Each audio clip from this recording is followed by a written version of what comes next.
It took us a while, but we finally have our pick for the 2022. Hello, everyone, and welcome to Let's Talk Raptors. I'm your host, Disham, my channel where you get reviews, analysis, predictions, and hot takes on all things Raptors as well as some NBA. So, today was the NBA draft for 2022. It's still going on, but once the Raptors pick, who the hell cares about the rest of it? So, without further ado, let's talk about the Raptors pick in the NBA draft 2022.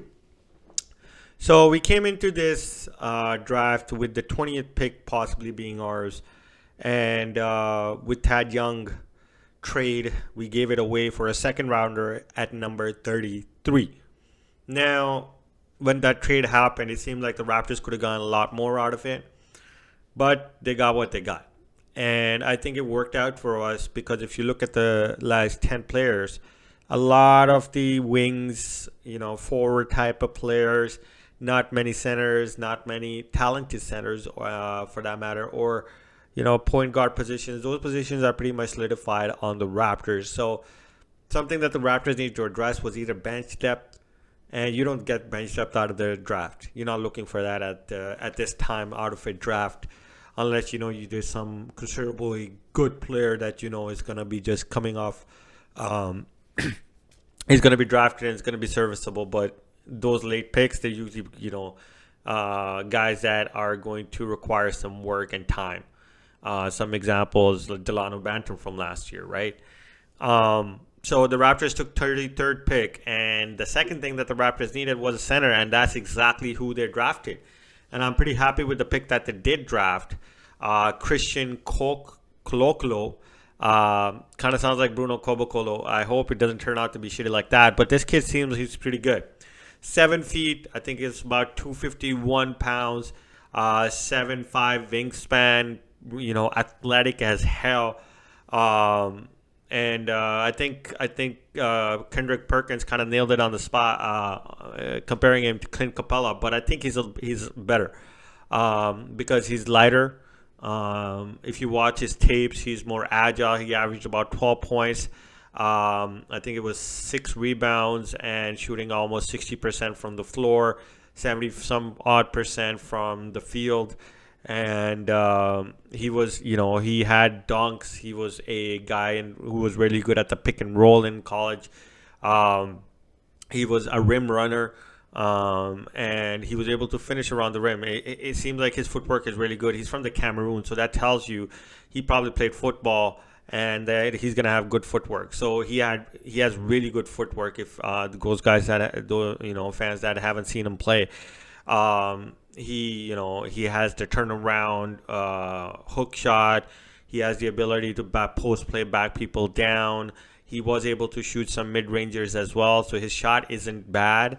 He doesn't have 3-point shot. That's something that's really bad. That isn't really in his game. But the Raptors, if they can get Khem Birch to shoot, if they can get Chris Boucher to shoot, this kid's mechanics don't look bad, and he'll be able to shoot the ball.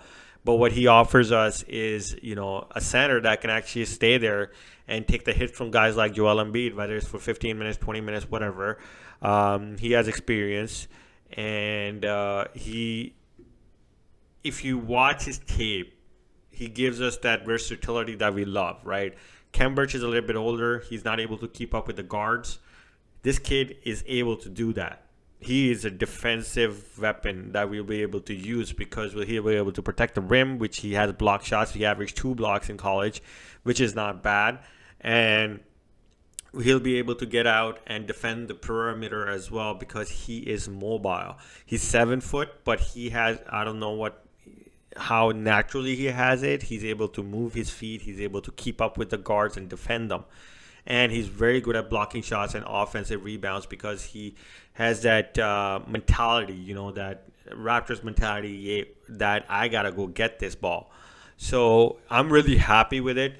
I'm going to keep it short and sweet. I think the Raptors once again picked a gem. I think he's going to work out for us well, especially given him on the limited minutes that he's going to need.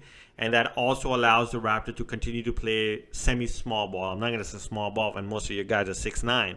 But he's going to allow Scottie Barnes to flourish in the starting lineup with the tall guy, with Pascal at the 5 or OG at the 5 and 4, and then Scotty Barnes, Gary Trent Jr., and Fred VanVleet. And then you have this kid who's going to be able to come in and give those minutes when we need to take on the big bodies or just, need that energy.